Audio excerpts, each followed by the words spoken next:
Hi guys, thanks for joining me today for Prasarita Padottanasana C, the third version of the wide-legged forward bends in the Ashtanga system.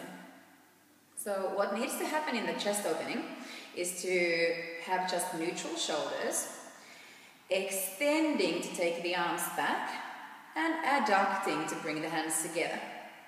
But what often ends up happening is when the hands go back, the shoulders roll forward.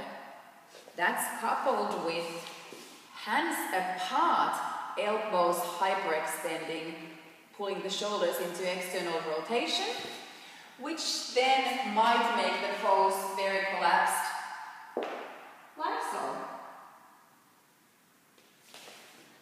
So that's an awful pose, awful version of the pose, because I used gravity to collapse down to the floor, so I didn't gain in strength.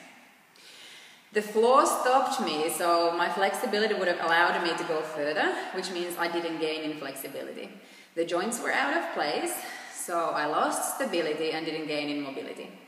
So now let's see how we can get strength, flexibility, stability and mobility out of the pose by keeping it contained. Start from the base of the arm, pull the shoulder blades together. So that keeps the chest open while we start taking the arms back. Interlock the fingers all the way to the heel of the hand, so wrists together.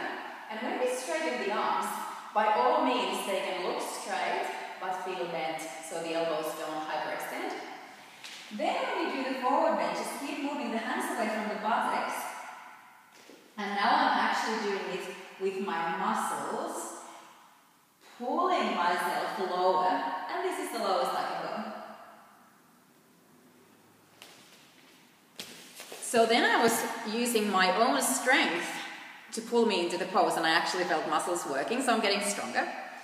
I felt a beautiful stretch in the pecs, anterior deltoids, so I gained flexibility also.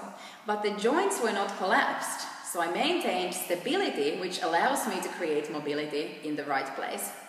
So hopefully you will choose the contained over the collapsed. Hope you found that helpful.